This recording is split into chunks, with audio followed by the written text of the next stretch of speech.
오늘 하나님께서 우리에게 주신 말씀은 우리 먼저 신약 성경입니다. 누가복음 19장입니다. 28절로 40절까지 말씀 보겠습니다. 이제 하나님의 말씀을 봉독해 올릴 때 경청하시기 바랍니다. 28절입니다. 예수께서 이 말씀을 하시고 예루살렘을 향하여 앞서서 가시더라. 감람원이라 불리는 산 쪽에 있는 벳바게와 베다니에 가까이 가셨을 때에 제자 중 둘을 보내시며 이르시되 너희는 맞은편 마을로 가라. 그리로 들어가면 아직 아무도 타보지 않은 나귀 새끼가 메어 있는 것을 보리니 풀어 끌고 오라. 만일 누가 너희에게 어찌하여 푸느냐 묻거든 말하기를 주가 쓰시겠다 하라 하시매 보내심을 받은 자들이 가서 그 말씀하신 대로 만난지라. 나귀 새끼를 풀 때에 그 임자들이 이르되 어찌하여 나귀 새끼를 푸느냐 대답하되 주께서 쓰시겠다 하고 그것을 예수께로 끌고 와서 자기들의 겉옷을 나귀 새끼 위에 걸쳐놓고 예수를 태우니 가실 때에 그들이 자기의 겉옷을 길에 펴더라. 이미 감난산 내리막길에 가까이 오심에 제자의 온 무리가 자기들이 본 바 모든 능한 일로 인하여 기뻐하며 큰 소리로 하나님을 찬양하여 이르되 찬송하리로다. 주의 이름으로 오시는 왕이요 하늘에는 평화요 가장 높은 곳에는 영광이로다 하니 무리 중 어떤 바리새인들이 말하되 선생이여 당신의 제자들을 책망하소서 하거늘 대답하여 이르시되 내가 너희에게 말하노니 만일 이 사람들이 침묵하면 돌들이 소리 지르리라 하시니라. 아멘. 하나님께서 이 말씀을 통해 우리에게 은혜 주시기 원합니다. 오늘은 종려주일입니다. 메시아 언약의 성취자이신 예수님, 이렇게 제목을 거창하게 잡아보았습니다. 날마다 이맘때가 되면 참 아이러니합니다. 그러면서도 참 의미가 깊습니다.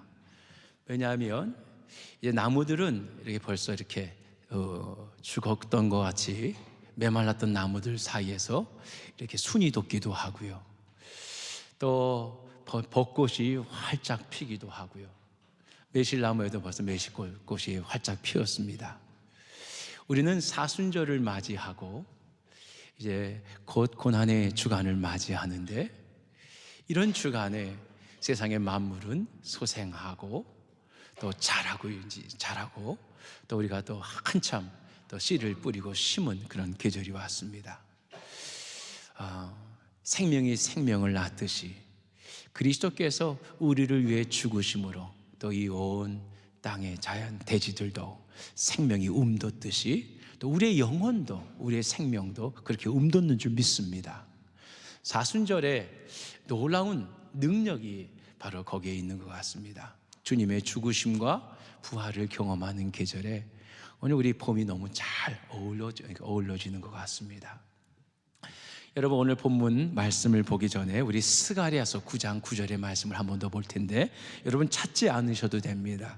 성시교독 우리 129번에 우리 앞절에 우리 회중이 부르는 네 단까지 우리 스가랴서 9장 9절 말씀을 그대로 옮겨놓고 있습니다.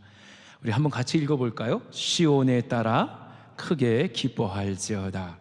예루살렘에 따라 즐거이 부를지어다. 보라, 내 왕이 내게 임하시나니 그는 공의로우시며 구원을 베푸시며 겸손하여서 나귀를 타시나니 나귀의 작은 것 곧 나귀 새끼니라. 아멘. 여러분, 스가랴 선지자는 기원전입니다. 기원전 536년 하나님의 수룹바벨, 이스라엘 백성이 바벨론의 포로로 잡혀갔다가 바사제국의 고레스 왕으로 인하여 다시금 포로 생활에서 고국으로 돌아와서 무너진 성전을 그분들이 이제 다시금 수축하기 위해서 노력을 하는데 성전을 짓다가 한 16년 동안 성전 짓는 것이 멈춰졌습니다.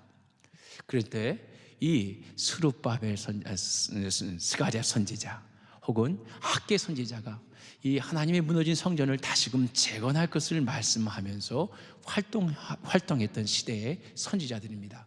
그러니까 기원전 한 530년 전의 인물입니다. 기원전 한 500여 년 전에 선지자가 환상 가운데 하나님의 음성을 듣고 보고 이렇게 선포했던 말씀이 오늘 누가복음 오늘 본문의 18장의 말씀에 이루어지는 것입니다. 500년 전에 예언자를 통해서 하나님께서 선지자를 통해서 말씀하셨던 그 말씀이 그대로 오늘 예루살렘 땅, 예루살렘에서 이루어지고 있는 것을 보게 됩니다. 예수 그리스도를 통해서 그 모든 역사가 성취되고 있습니다. 오늘 스가랴에서 말씀한 대로 시온에 따라 또 예루살렘에 따라 크게 기뻐할지어다. 이스라엘에 있는 백성들에게 또 이스라엘 된 하나님의 자녀들에게 오늘 외치는 선지자의 음성입니다. 보라, 내 왕이 내게 임하시나니 그분은 공의롭고 구원을 베푸시고 겸손하여서 나귀를 타시나니 나귀의 작은 것 곧 나귀 새끼라 말씀하고 있습니다. 오늘 예수님께서 나귀 새끼를 타고 예루살렘을 향하여 입성하고 있습니다. 우리 신약 성경을 한번 마태복음에서 한번 더 찾아보도록 하겠습니다. 마태복음 우리 21장 말씀 한번 보겠습니다. 오늘 종려주일에 대한 그런 좀 누가복음에서 빠져있는 내용들이 자세히 기록되어 있습니다. 마태복음 21장 1절부터 보겠습니다.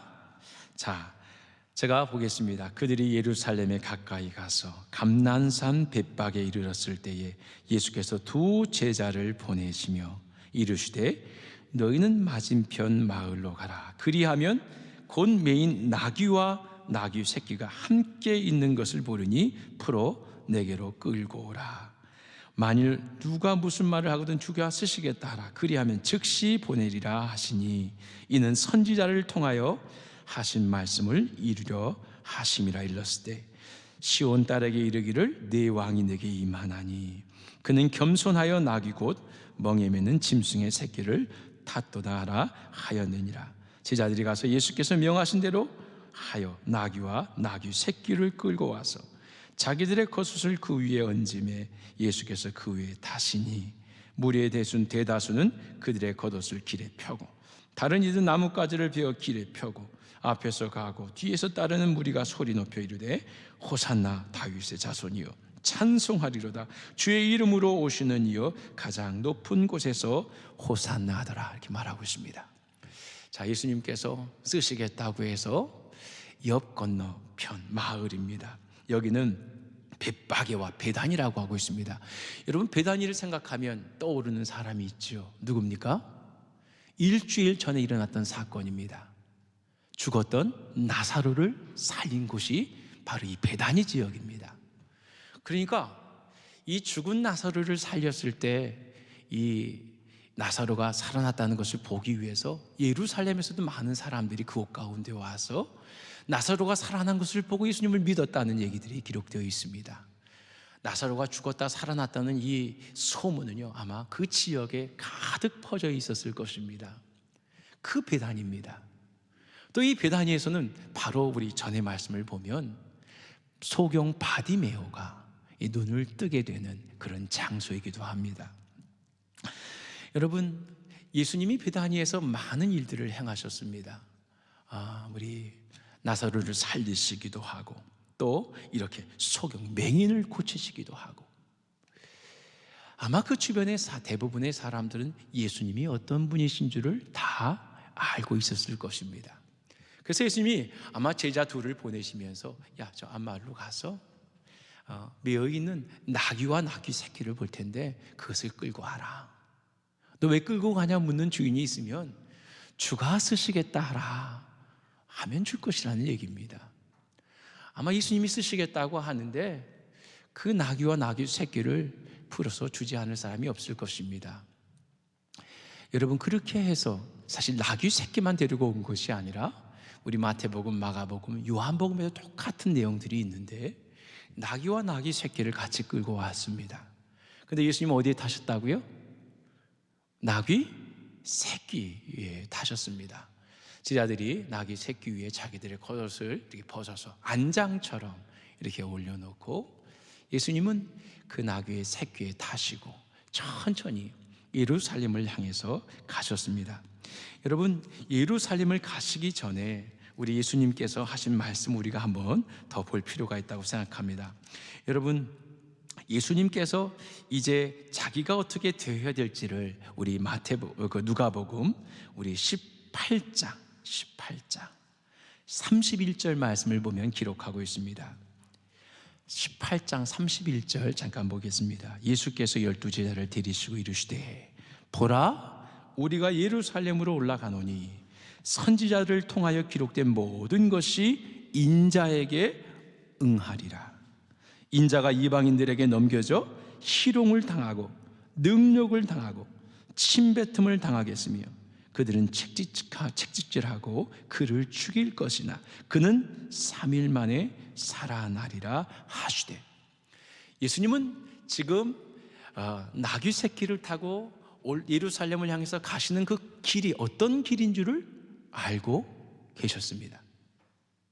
그 길은 고난의 길이요, 그 길은 십자가 죽음의 길입니다. 분명히 그것을 제자들에게 확인시키고 말씀하셨습니다. 그러면서 또 이어서 우리 19장 10절 누가복음 19장 10절 인자가 온 것은 잃어버린 자를 찾아 구원하려 함이니라. 우리 삭개오를 구원하시면 이런 말씀도 하십니다. 인자가 온 것은 잃어버린 자를 찾아 구원하기 위해서 오신 것이다. 주님께서는요, 이 예루살렘을 향해서 나아가시는데 그 길은 많은 사람들은 왕으로 그를 칭송하고 찬송하고 있지만 사실은 죽음의 길이었습니다. 하나님께서 예비해 놓으신 그 길을 예수님은 따라가신 거죠. 여러분, 예수님이 무슨 많은 백성들에게 이렇게 뭐라고 할까요? 유명 인사가 되고 싶어서 행한 길이 아닙니다. 자기를 과신하려고 그래서 걸은 길이 아닙니다. 선지자를 통해서 말씀하신, 하나님께서 말씀하신 그 뜻에 순종해서 한 걸음 한 걸음 나아가신 걸음이십니다. 여러분, 우리가 생각할 때 대부분 여기 왕이라고 표현하고 있는데요, 우리 누가복음 21장 오늘 이 군중들이 예수님을 따라가면서 외치는 소리를 보면 여기서 19장에 우리 보면 이들이 뭐라고 얘기를 합니까? 19장의 말씀에 보면 이렇게 말합니다. 찬송하리로다 주의 이름으로 오시는 왕이요. 주의 이름으로 오시는 왕이요. 맞습니까? 틀립니까? 맞습니다. 스가랴서에서도요, 나귀를 타시지만 그는 평화의 왕이라고 말씀하고 있습니다. 그가 오심으로 세상이 어떻게 변화될 것을 선포하고 있습니다. 예루살렘 땅만 아니라 땅 끝까지 그의 영광을 보고 그의 평화에 기들일 것을 선포하고 있는 것이 스가랴 9장 9절 10절 말씀입니다. 분명히 하나님이 말씀하신 대로 그분은 왕이십니다. 그런데 우리가 생각했던 왕과는 전혀 다르죠.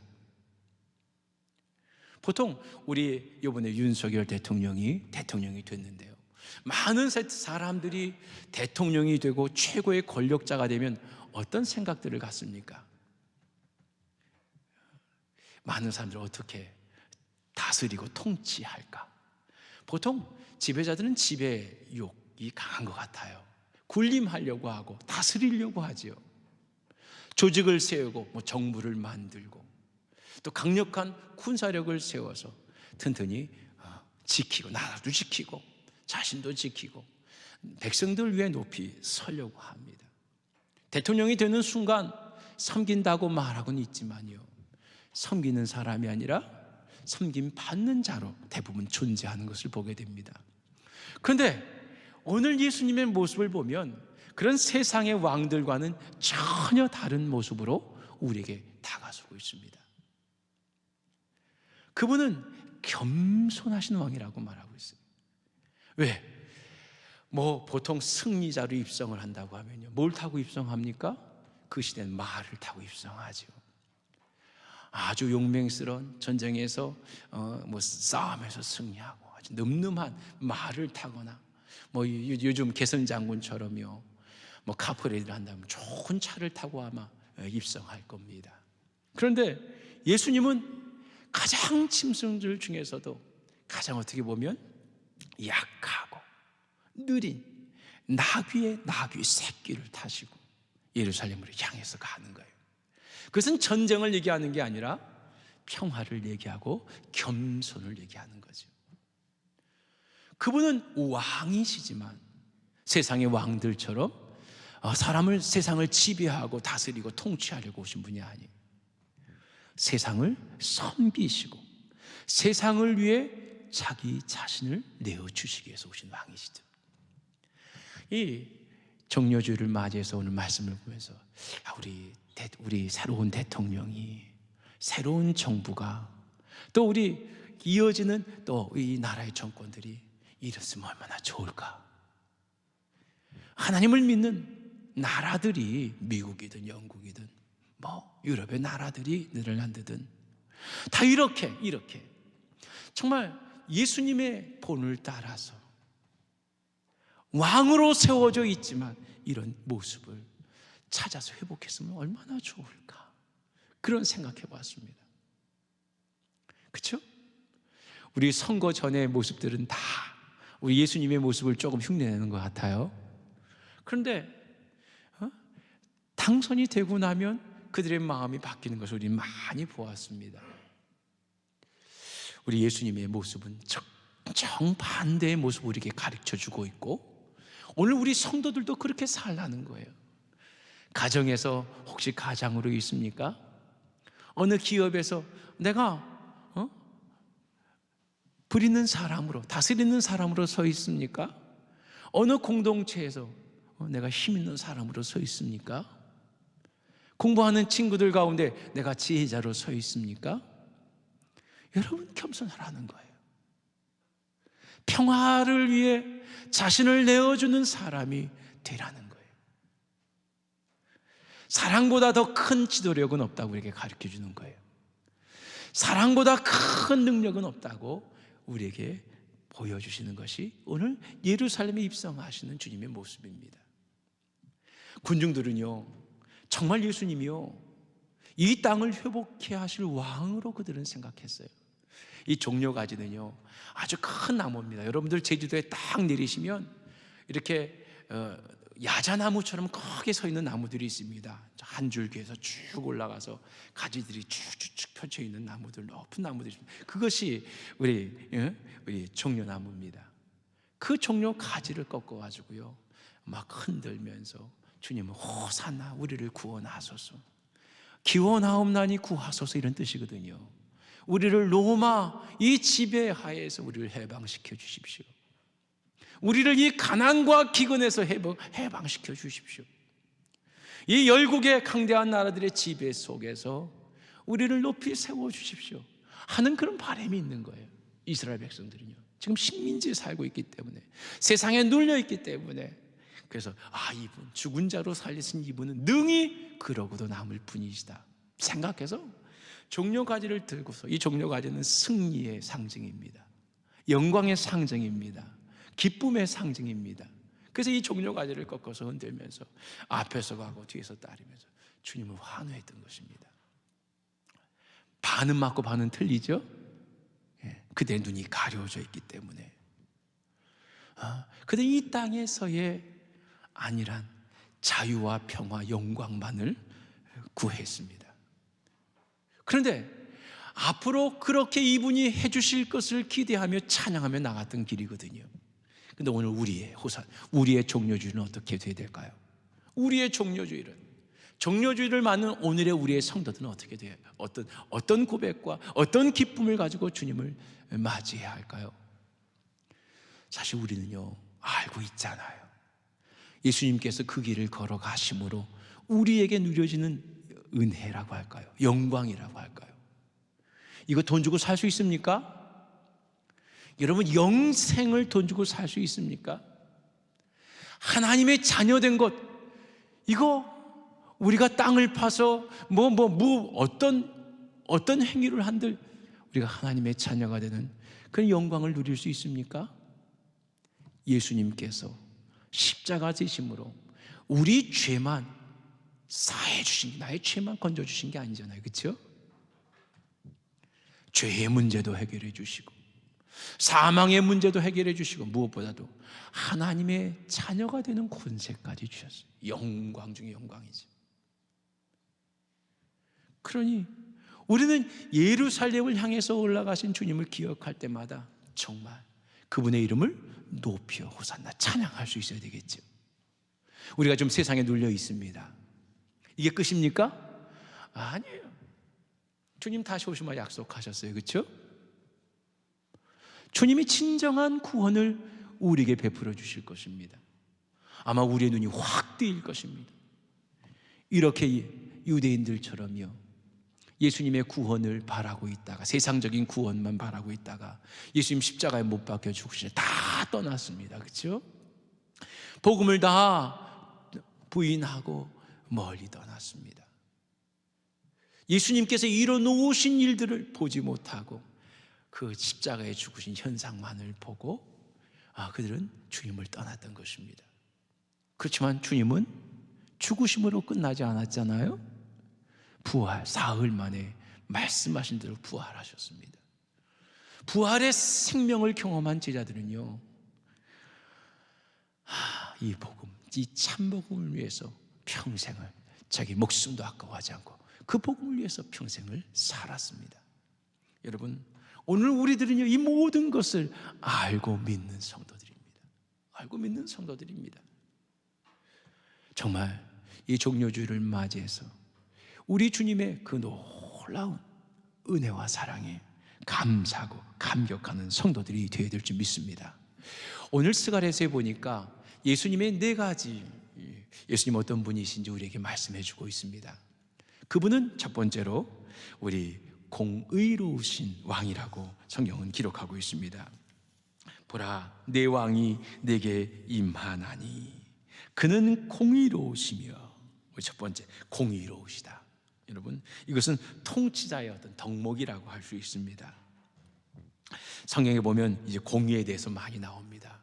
하나님은 어떤 분이시냐? 공의로우신 분이시다. 우리 신명기에 보면 32장 4절에, 또 이사야 30장 18절에 말씀하고 있습니다. 또 공의를 사랑하시는 분이시다 말씀합니다. 공의로 판단하시는 여호와시라 말씀하십니다. 또 이사야 선지자는요, 오실 메시아를 고대하면서 오실 메시아는 공의로 허리띠를 삼으시는 분이라고 말합니다. 이 땅에 공의를 베푸실 분이라고 우리에게 소개해 주고 있습니다. 여러분, 착취와 폭력으로 자기 자리를 지키고 군림하는 그런 세상의 왕들과는 전혀 다릅니다. 의로우신 의의 왕이라고 말씀하고 있습니다.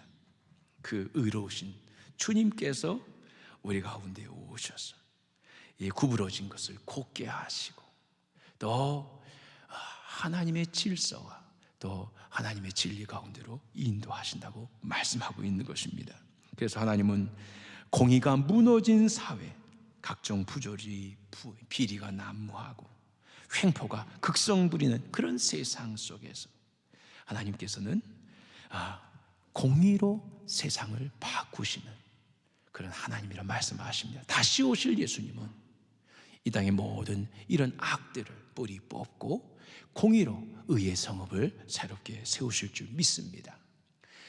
우리 대한민국이 하나님을 잘 섬기는 나라가 되어야 될 이유 중에 첫 번째가 이것입니다. 하나님을 경외하는 백성들에게는요, 공의가 살아나거든요. 정의와 공의가 강같이 하수같이 흐르게 해달라는 이 우리 선지자의 고백도 우리가 듣습니다. 아모스 선지자의 고백을 듣습니다. 그렇죠? 정의가 강같이, 공의가 하수같이 흐르는 나라, 주님을 섬기는 나라입니다. 주님을 경외하는 나라는요, 그렇게 섭니다. 그런데 주님을 모르는 나라들 보세요. 공의가 어디 있습니까? 우리 러시아 공산주의 국가 한번 보세요. 공의가 어디 있습니까? 거짓말을 밥 먹듯이 합니다. 거기에 동조하는 나라들 보세요. 중국이나 북한이나. 여러분 어떻습니까? 공의가 어디 있습니까? 하나님을 대적하는 나라와 세력들에게는 공의가 없습니다.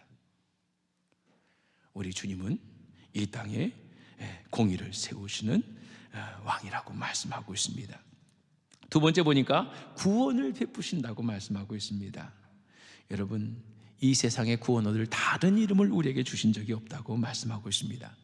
이것은 메시아로서의 본질적인 사명을 우리에게 말씀해 주고 있습니다.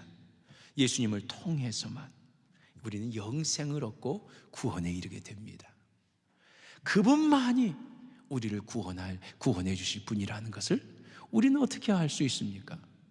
그분은 하나님의 아들이시고 죄로 말미암아 죽을 수밖에 없는 우리들을 대신해서 보혈 흘려주신 분이시기 때문에 그렇습니다. 이 땅에 우리를 구속하시기 위해서 오시고 우리를 위해 죽으신 분이기 때문에, 내 대신 죽으셨기 때문에 오늘 우리가 구원받는 것이죠. 주님을 알지 못하면 그곳은 구원이 없습니다. 주님을 믿지 않는 자들은 이미 죽은 자들이라고 성경은 기록하고 있습니다. 여러분, 그래서 예수님만이 구원을 베푸는 분이라고 스가랴 선지자는 예언하고 있는 것입니다. 또 세 번째는 겸손하여서, 이렇게 표현하고 있습니다. 겸손하여서 보라, 내 왕이 네 위에 임하나니 공의로우시며 구원을 베푸시며 겸손하여서. 우리 마태복음 11장 우리 28절, 29절, 30절 말씀, 특히 29절에 보면 나는 마음이 온유하고 겸손하니. 우리 빌립보서 2장에 보면 우리 예수님이 얼마나 겸손하신 분인지 알 수 있습니다. 하나님과 동등이시라고 말씀하고 있어요. 하나님의 아들이시니까요. 하나님과 동등되신 분인데 동등됨을 취할 것으로 여기지 아니하시고 종의 형체를 가져 종의 모습으로 우리 가운데 오셨고요. 하나님 앞에 복종하시되 어떻게까지? 죽기까지 복종하셨다고 말씀하고 있습니다. 그래서 하나님께서 그를 모든 이름에 높이 세우시고 모든 세상을 다스릴 권세를 그에게 주셨다고 말씀하고 있습니다. 예수님은 겸손하신 분이에요. 그래서 겸손하신 모습으로 예루살렘에 나귀 타시고 입성하신 것입니다. 여러분, 그것뿐입니까? 우리 하루하루 월화수목금토 주일까지 이 일주일을 한번 생각해 보세요. 특히 목요일, 돌아오는 목요일에 어떤 일이 있으셨죠? 예수님이 그 기간이라고 생각하면 6월절 행사를 위해서 많은 백성들이 순환절기에 이스라엘 백성, 근교에 있는 사람들이 다 예루살렘을 향해서 올라왔을 거거든요. 일주일 전부터 올라와서 준비한 사람들이 많았을 거예요. 예수님도 이 주일이 종료일입니다. 종려가지 들고 호산나 찬양 부르면서 예루살렘으로 향하는 날이 오늘입니다. 그러면 목요일쯤에 무슨 일을 하셨냐 하면 수요일엔 침묵하시고 세족을 하셨습니다. 여러분, 세족식 아시죠? 예수님 뭐라고 말씀하십니까? 제자들의 발을 닦으시면서 내가 주로 선생으로 이 땅에 왔지만 나는 섬기는 자로 너희 가운데 있다고 말씀하십니다. 내가 너희 발을 닦였듯이 너희도 섬기는 자가 되라고 말씀하십니다. 여러분, 스승이 제자들의 발을 닦이는 거 보셨습니까? 예수님은 이 땅에 이런 섬기는 모습으로 우리 가운데 오셔서 겸손하게 하나님의 뜻을 이루셨습니다. 하나님의 뜻을 이루셨다고 해서 교만하신 모습 보이지 않으셨습니다. 아무 말씀 없이 도살장으로 끌려가는 양처럼, 그렇죠? 이 땅에 오실 때도 마구간에 나셨습니다. 흠모할 만한 아름다운 것이 그 모습 속에서 보이지 않았다고 했습니다. 마른 풀같이 그분은 흠모할 것이 전혀 없었다고 했습니다. 모습 속에서도, 그의 삶 속에서도 인자는 머리 둘 곳이 없다고 말씀하셨죠. 겸손하신 그 모습, 섬김의 종으로서의 모습을 우리는 그 말씀을 통해서 알 수 있습니다. 통치자의 덕목, 겸손입니다. 겸손. 우리 대통령들이 좀 이런 겸손한 모습을 보였으면 참 좋겠습니다. 세상의 왕들처럼 교만하고 잔혹하지 않았으면 좋겠습니다. 온유하고 겸손한 자가 됐으면 좋겠습니다. 우리 성도들이 이렇게 예수님처럼 있는 삶의 자리에서 참 따뜻하고 온유하고 특히 겸손한 자가 됐으면 좋겠습니다. 겸손은 여러분 종교의 앞잡이입니다. 그렇죠? 교만은 패망의 선봉이라고 했습니다. 우리 늘 하나님 앞에 서 있는 우리들에게 겸손했으면 좋겠습니다. 주님의 모습입니다. 마지막으로 여기 보니까 예수님은 평화의 왕으로 오셨다고 얘기합니다. 여러분, 하나님과 우리의 관계가 어떻게 평화할 수 있습니까? 화평할 수 있습니까? 죄로 말미암아서 단절된 관계 아니었습니까? 여러분, 죄인들이 의로우신 하나님과 어떻게 관계를 회복할 수 있습니까? 불가능한 일입니다. 우리가 아무리 무엇을 잘한든 하나님 우리의 생명으로 바꾼들 하나님과 화목할 수 없었습니다. 그런데 우리 예수님이 이 땅에 오셔서 의로우신 하나님의 아들이 오셔서 화목제물이 되어주심으로 하나님과 우리의 관계가 평화의 관계로 바뀐 거예요. 그렇죠? 하나님과 우리의 관계가 평화의 관계로 바뀐 거예요. 하나님과 인류의 관계를 평화로 바꿔주시는 분이 예수 그리스도. 그게 평강의 왕입니다. 또 그 평화는 이웃과 이웃으로도 이어집니다. 세계의 평화, 주님 안에서 이루어지죠. 그리스도의 사랑으로 이루어질 수 있습니다. 잘못된 사랑이 십자가의 전쟁을 일으키기도 했습니다. 주님의 이름으로 악한 무리들, 이단의 세력들 몰아낸다고 많은 사람 죽이기도 했습니다. 근데 그것은 사람들의 야욕이고요, 주님의 모습은 그렇지 않습니다. 하나님의 선하신 뜻을 이루기 위해서 내가 죽는 게 주님의 뜻입니다. 하나의 밀이 되라고 말씀만 하시는 것이 아니라 진정 하나의 밀이 되시는 분이 주님이십니다. 여러분, 오늘 우리가 이런 평화를 이루기 위해서 우리 이웃들 간에, 우리 성도들 간에 평화를 이루기 위해서 어떻게 해야 됩니까? 난 옳고 넌 잘못했기 때문에 나를 주장해서 평화가 이루어집니까? 여러분, 예수님은 진리 그 자체십니다. 하나님이십니다. 그럼에도 말씀 많이 하지 않으셨어요. 그렇죠? 심지어 죽으면서도 저들의 죄를 용서해 달라고 구하신 분이 예수님이십니다. 평화를 위해서 내 자신을 내려놓고 죽으신 주님의 모습을 담는 교회가 되어야 되고, 그런 민족이 될 수 있으면 참 좋겠습니다. 예수님의 평화는 하나님과 우리의 관계를 열어놓았고, 또 이웃과 이웃의 세계의 평화도 그리스도의 사랑으로 감당할 수 있는 거 아닙니까? 그리스도의 사랑만이 이 세상의 평화를 다시 회복해 할 수 있습니다. 또 마지막 세 번째로 한 가지 더 평화를 얘기한다면요, 여러분, 우리 마음의 평안. 마음의 평화. 여러분, 평안하세요? 우리 샬롬 인사하죠? 왜 샬롬이라고 인사할까요? 왜 샬롬이라고 인사할까요? 제가 이스라엘 가보니까 이스라엘 백성들은요, 정말 샬롬이라고 인사할 수밖에 없어요. 이스라엘 군인들은요, 다 실탄을 갖고 다닌대요. 다 실탄을 가지고 여군도 의무군 하잖아요. 그냥 막 아랍권에서 로켓이 날아오는 건 우리 관광객 눈에도 보이는데요, 이스라엘 아파트마다 다 방공호가 있거든요. 이스라엘 버스 타는 데는요, 다 기둥이 세워져 있습니다. 조그만 차가 이렇게 들어오지 못하도록. 자살 테러가 그렇게 많대요. 왜? 버스 타는 승강장에 사람들이 몰려 있잖아요.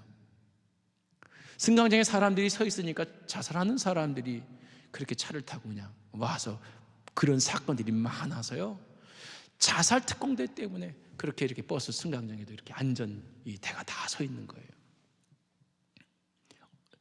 6월절 기간에 그 비아돌로로사 그거를 이렇게 걸으려고 사람들이 너무 많은데 가는 중간에 사이렌이 막 울리더라고요. 또 테러가 일어난 거예요. 그럼 다 차단이 되고 어디서 나타나지 뭐 군인들 막 경찰들 모이고요. 여러분, 샬롬, 우린 평화입니다.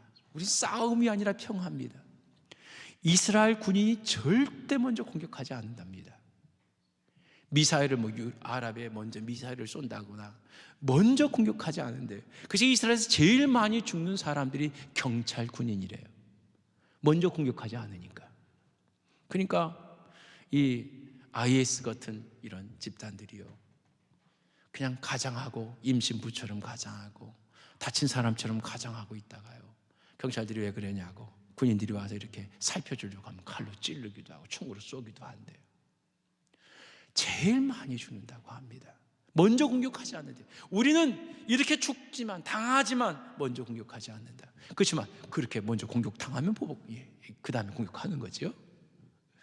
여러분, 평안이에요. 그래서 우리는 샬롬을 원하지 싸움을 원하는 거 아니라는 거예요. 그래서 늘 샬롬이라는 인사하잖아요. 지금도 샬롬. 우리도 샬롬이란 말 쓰지요. 근데 여러분, 우리는 그런 큰 다툼과 분쟁 지역이 없어도요, 우리 마음이 늘 평안합니까? 뭐 코로나 때문에, 또 경제력 때문에, 사업 때문에, 자녀들 때문에, 뭐 때문에, 일 때문에, 또 시험 때문에 힘들어할 때가 참 많이 있잖아요. 이런저런 일들이 끊임없이 우리에게 엄습하지만요, 우리가 평안할 수 있는 것, 내 평생에 가는 길 순탄하여 늘 찬잔한 강 같든지, 혹은 험난한 파도가 치는 그런 세찬 바람이 몰아치고 그런 일들이 내게 닥칠지라도 내 영은 어떻다고요? 평안해.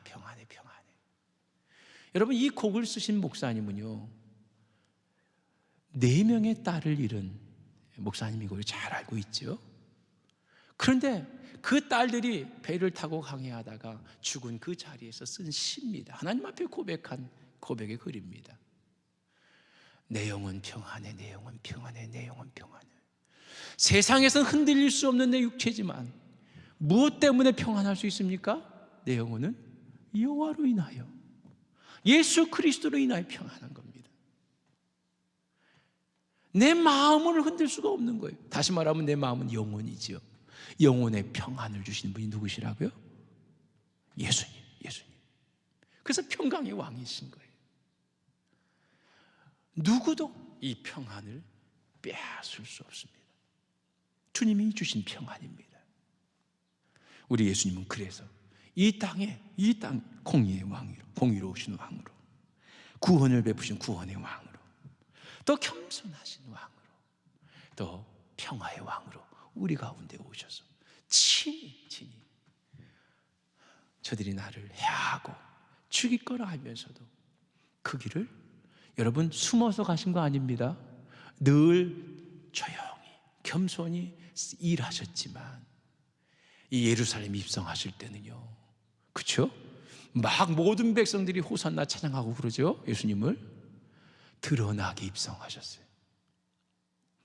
이때 대제사장들, 제사장들, 바리새인들, 서기관들은요, 어떻게 하면 예수님을 죽일까 골문이 모사를 나누고 괴계를 꾸었던 그 시점입니다.